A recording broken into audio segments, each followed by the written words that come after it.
5, 4, 3, 2, 1.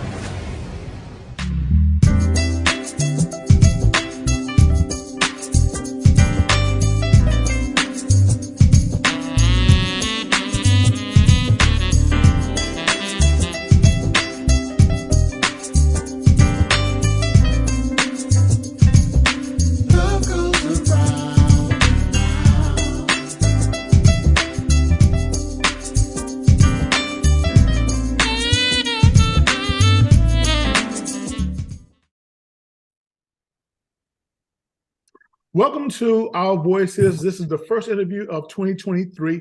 Happy New Year. With me, I have a special guest, and she has a story to tell. This is very interesting, very important, and it's something that needs to be shared, and I hope you all take heed to this. I have with me Miss Ugo Onwuka. Did I say it right? Yes. Ugo, how you doing? I'm good. How are you? I'm doing fine, doing fine. Thank you for coming to Our Voices. Ugo, before I go into my questions, please tell me, how did your name, what's the origin of your name, Ugo Onwuka? My name is Nigerian. It was given to me by my father, who's from Nigeria. We are Igbo, and my name comes from my grandmother. I was named after her, and my first name, Ugo, means God's eagle. So I was named after her as a way to honor her. Okay. Now, please tell the viewers something about Ugo. Um, I really like crafts. I like to cross stitch and embroider, and I usually just like to make handmade things for my friends and my loved ones. Okay, you ready to get started? Yes. Okay. Ugo, I came across your video on um, IG, and I was told that, and I found the article that you did an interview with Black by God. Very interesting article, love it. And right now, there's a topic that's going on here in West Virginia about the education system. And that's what led me to basically track you down to get this interview with you. Some say the education system has fallen by the wayside. And one issue in particular is uh, Black students are being suspended at a higher rate than white students. So that's a big issue right there.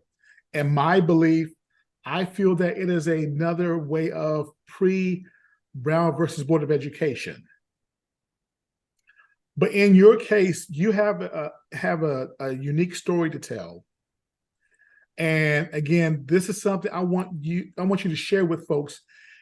And I hope that this reaches to eyes and ears of the powers that be, that change needs to be made. And please tell the audience your background as far as education and what brought up to this point. And I'm going to ask you more questions about that. Please tell your background. Yeah, so I grew up, well, I moved to Spencer, West Virginia whenever I was about 10. And I went to the schools there, and I had a really hard time because of racism, to the point that I had to be sent away elsewhere for school. And then in college, I studied child development. And during my time in college, I was able to work at the child care center at our school. So I was a teacher there for about 3 years.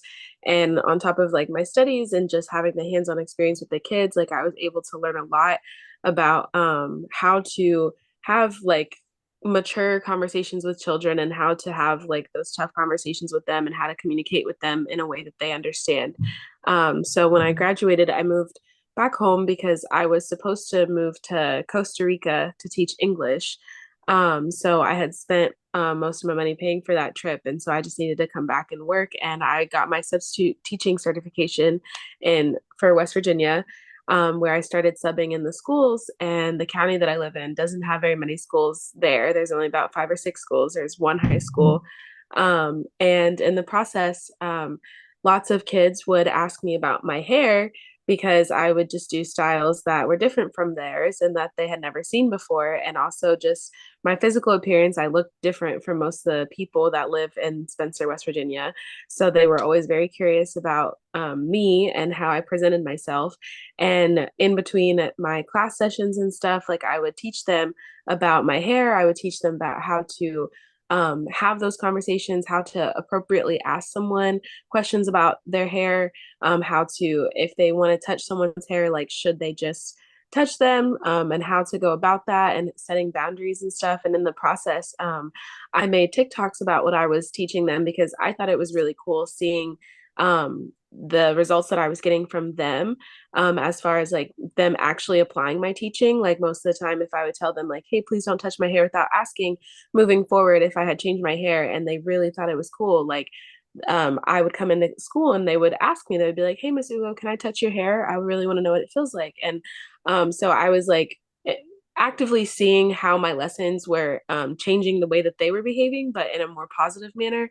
And making those TikToks caused an uprising essentially with parents and teachers. They felt like I was pushing race on children and I was straying away from curriculum. So I had a teacher harass me on my personal social media. And whenever I had approached her about it in school, the other teachers responded with, you're pushing race on them, you're straying away from curriculum. And then even the principal himself sat me down to say that while I was right, that they still had to ask me to leave the school system because I guess it just was too much of a controversy to keep me around. So yeah. Ugo, of course, you well know the so-called CRT issue, things of that sort that's taking place right now, especially in Florida. There were talks here about banning some of like teaching Black history.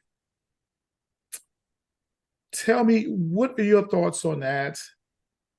And what should the education system here, the Department of Education, should do?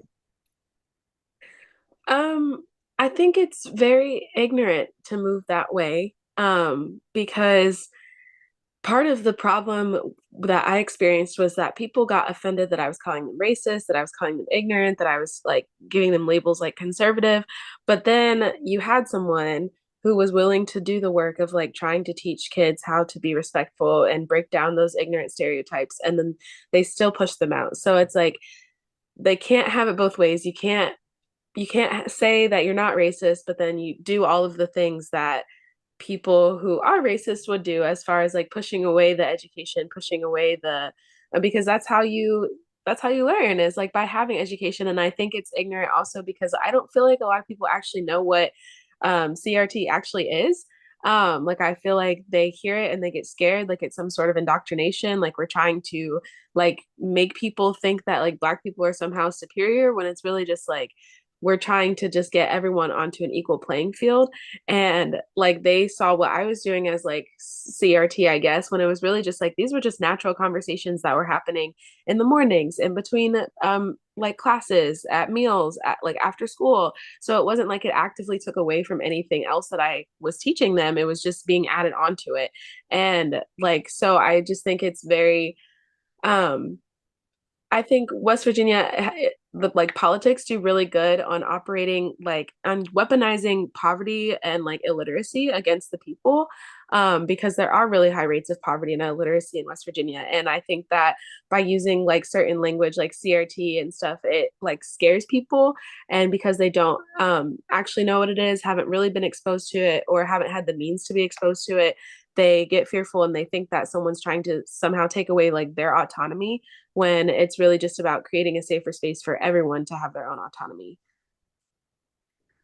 Has any parent ever said anything to you saying, Ugo, you cannot do this, you cannot teach my child this, it is wrong?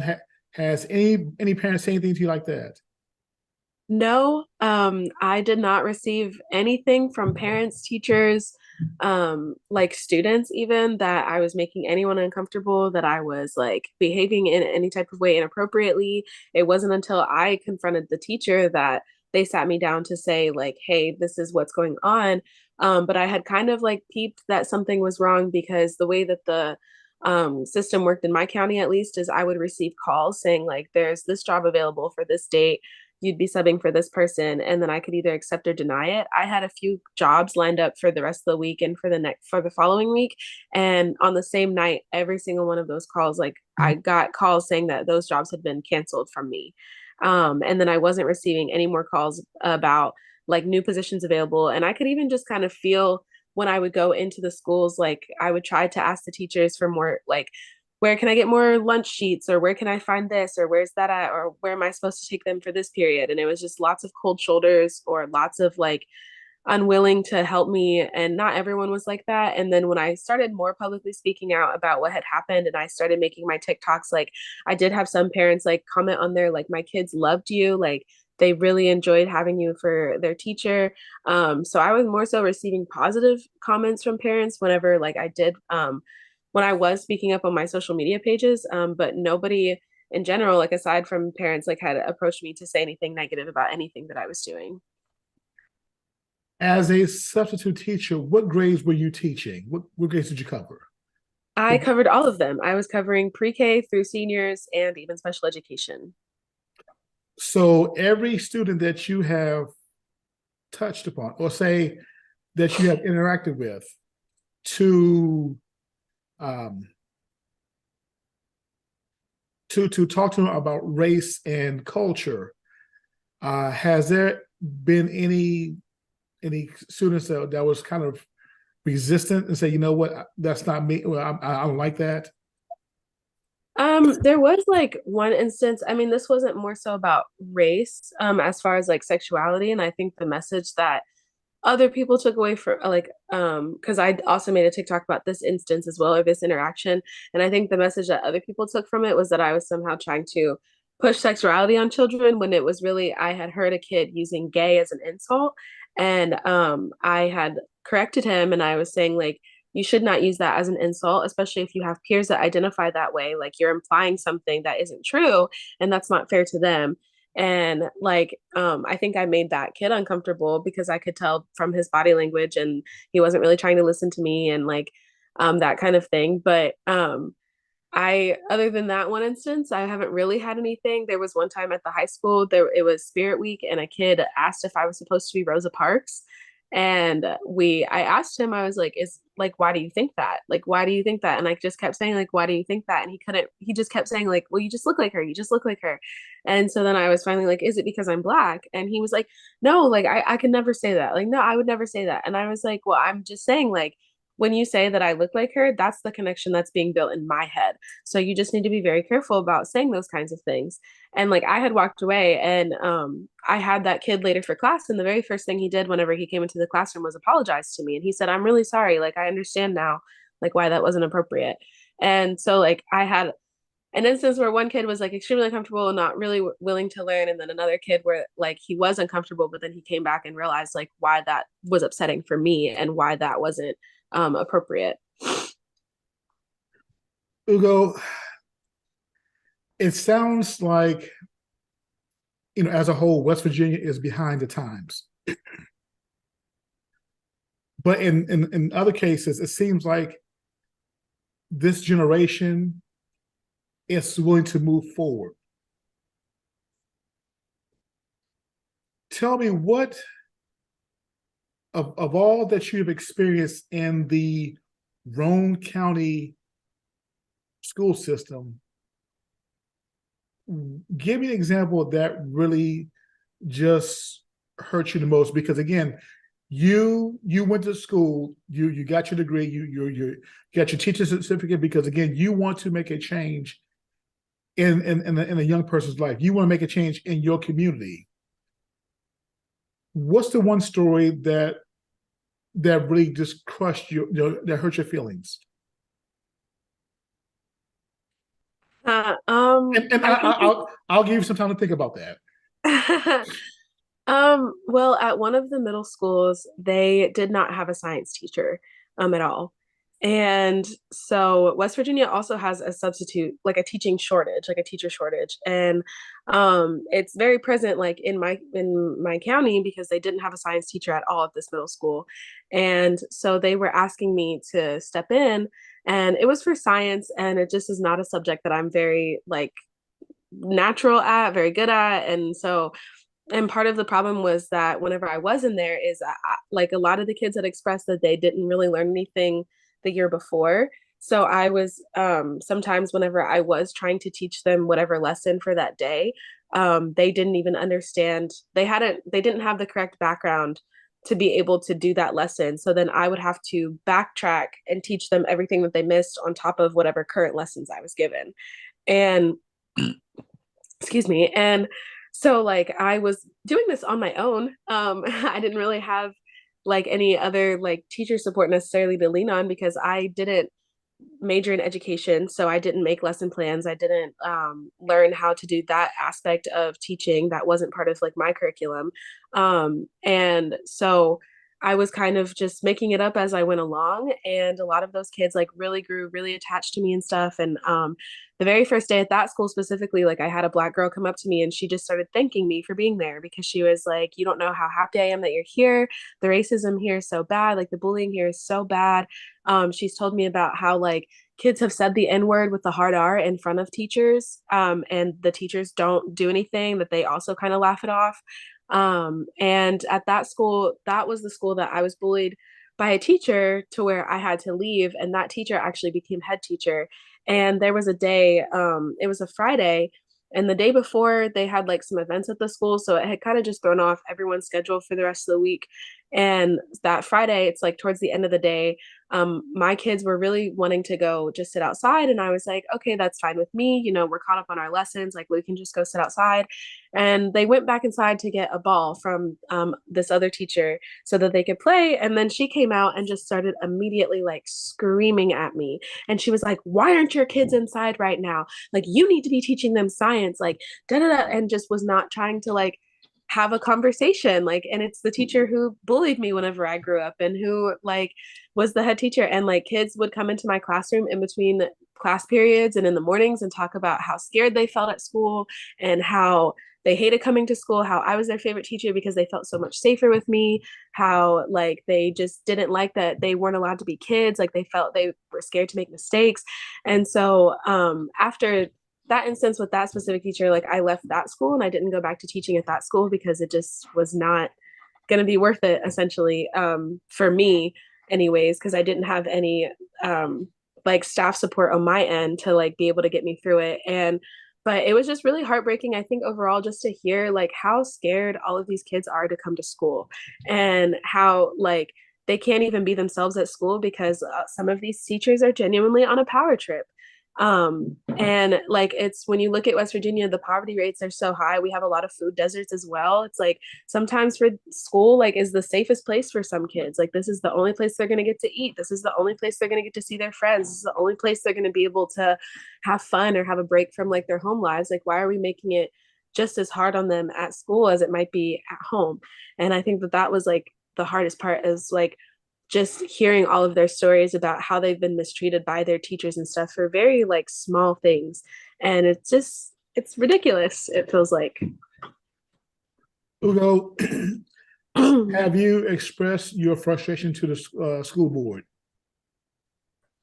No, not entirely. The only time I got in contact with the school board was when I was asked to leave, and then the superintendent got in contact with me, and that was about it.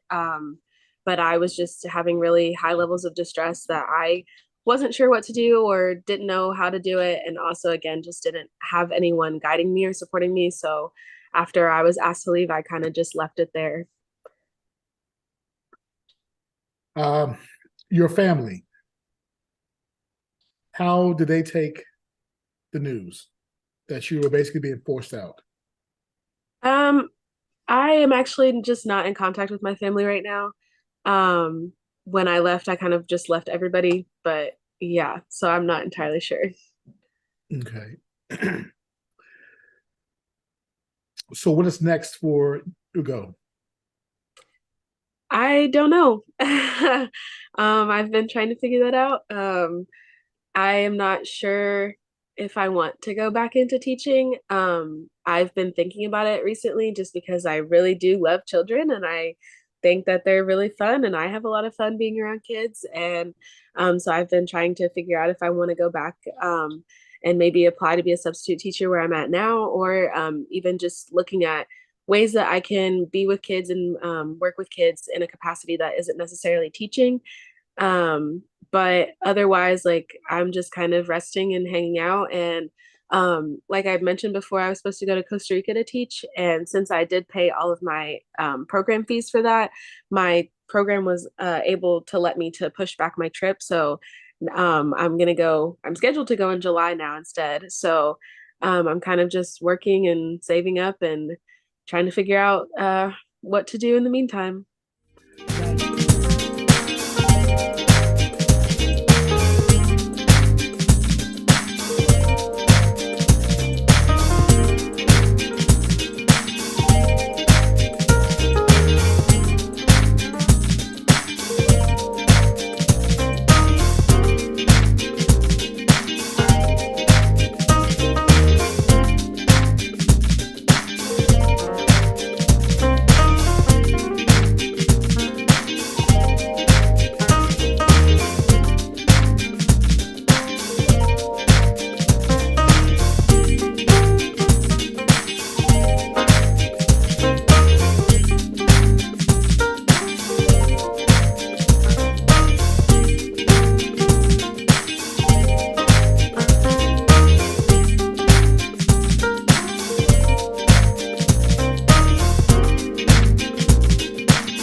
I'm sorry about that. That's all right. That's all right. So Can what I'll do is, I mean, I can piece the two together. That's not a problem. Okay, okay. So, um, did you hear my question? I did not. I'm so Okay, sorry. that's all right. It's all right. I know we had a little technical difficulty on my end. It's all right. So, a little history about racism in the school system.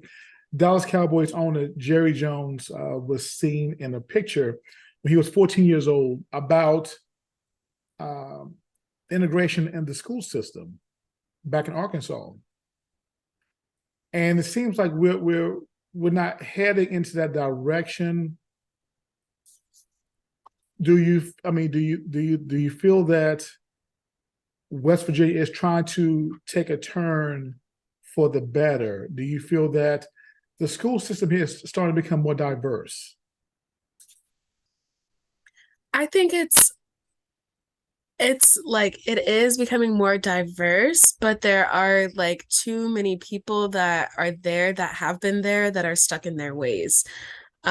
Like a lot of, I feel like me and my peers and a lot of my age groups and a lot of like people that I reflect on our time in West Virginia with, we talk about how we leave because there's just nothing there for us, or it doesn't feel like there's anything there for us. Like Spencer, West Virginia is a very small town. There's people who have had businesses there for the last 50, 60, 70 years. And as long as like they're unwilling to change in some of their ideologies, like even if you keep bringing in like more groups of types of people, as long as the people on top are not willing to listen, then it's just going to keep staying how it was, and you're just going to keep driving those people who do want to make better changes away. Ugo, let me see. If you have sole power in the Board of Education, Oh, geez. whether it be Roane County or whether it's a state Board of Education, what would you change?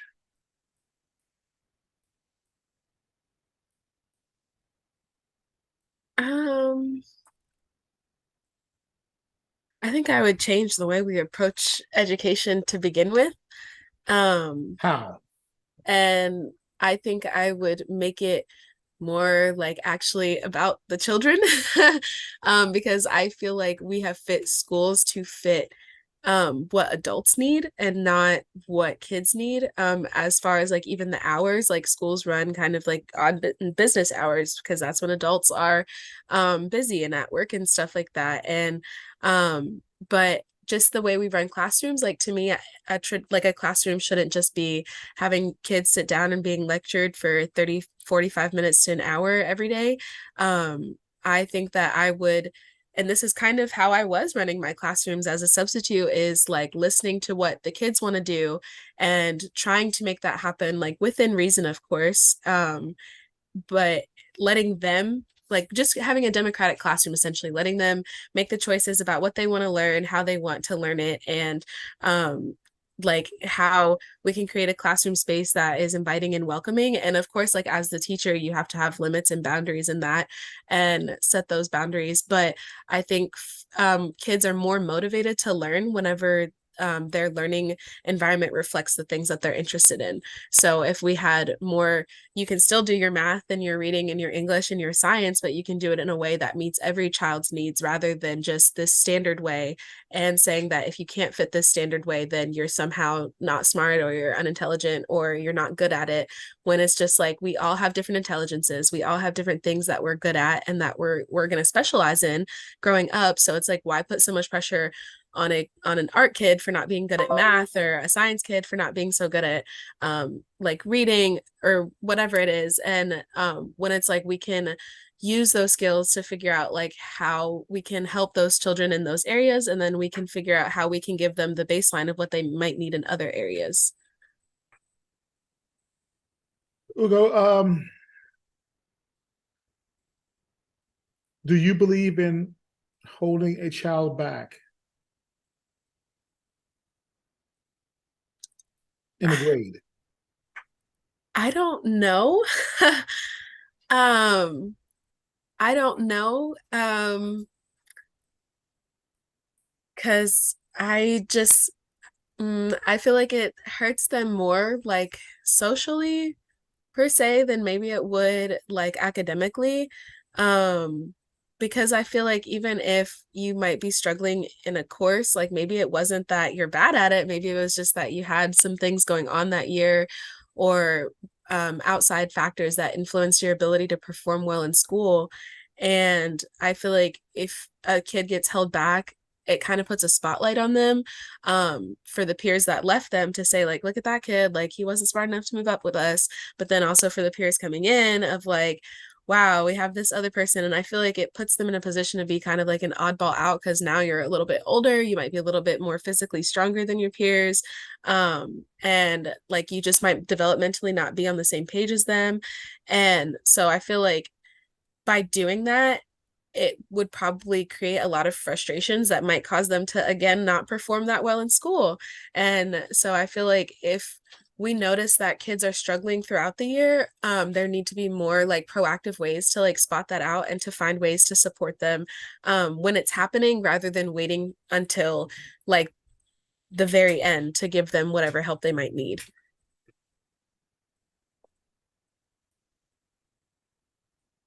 One more question. We know that when it comes to the school system, it's always a battle between the parent and the teacher. Some say that the teacher isn't really teaching. Some say that the parent isn't reinforcing what the children are learning at home. In your opinion, what is the parent's responsibility? And what if they don't have the resources, what should they do?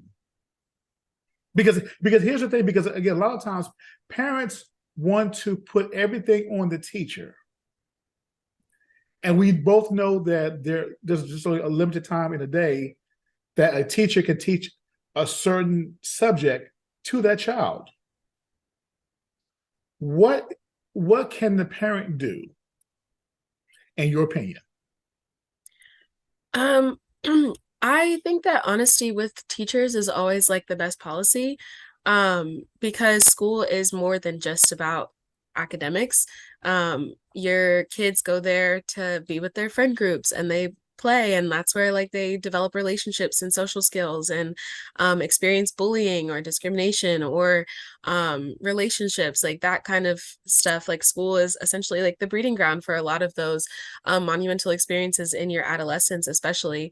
And so I feel like when kids aren't performing well academically, it often points to a lot of other outside stressors. And so I think it's best for parents and teachers to try their best to develop some type of like working relationship where they both feel like they can be honest with one another about the child's behavior moving back and forth. Because if a teacher lies to the parent of like, oh, well, yeah, they had a bad day, but maybe they weren't fully honest about what that bad day looked like, or even at home, if the teachers or if the parents are going through something, like parents are getting divorced or there's like sibling problems and stuff like that, just being honest with the teachers about that, so that way they know that there is an emotional stressor like affecting the child's ability to perform well in school. So I think it is, and even when it comes to the schoolwork, even if parents don't necessarily know how to do the work necessarily, sometimes even just being the physical support of just sitting there while your kid is doing homework is a lot more encouraging than like not trying at all. Because sometimes that's all kids want, is just for their parents to see them and to be seen and heard. So even just sitting there at the table with them while they struggle through the homework and you struggle through with them can mean a lot more than you maybe having all of the right answers. I like that. I like that. I'm done. I am done. I am done. Thank you. Thank you. Thank you. Now, before I let you go, I want to give you 2 minutes to express yourself, how you feel right now with today's education system, what can be done, where folks should go. Just, I mean, whatever's on your chest, say it. Okay, you ready? just let it flow. Okay, uncensored and all. Go right ahead. Okay, All right. go. I don't know. I guess it all just at the end of the day really, really sucks. Um, because I genuinely loved doing that, being in that space, because I grew up there and I grew up being bullied for my racial identity. So just being in a space where I got to actively make a change on somebody else or like prevent it from happening to other kids was really nice and felt really impactful. And just seeing how much the kids were being receptive to that teaching and to that learning was also really impactful for me. And I think the education system is just going really backwards and downhill because like teachers don't get paid a lot. And I feel like the responsibilities that are placed on teachers are really high for like rewards that they get at the end of the day, because it's like, as much as I'm sure a lot of us would like to say like sometimes the work or like the meaning we get out of the job is enough, like realistically, like sometimes the meaning of a job is not paying my bills. And so I think that that's what's like the disheartening part about it, is like it's hard to do the things you actually want to do because you don't actually make what you need to make to even survive. And it's like teachers are constantly looked down on and like just treated like very poorly when it's like we're tasked with the job of like essentially being another person to raise your child, kind of like a third parent, but not to the full degree. And so it's like we see sides of your kids that you might not ever see. And so it's been a very like strange experience. And yeah. Okay. Ugo Onwuka, Yes. thank you very much for coming on Our Voices. Thank you for sharing your story. And you take care, okay? Thank Don't go you. anywhere. Hold on for a second. Okay.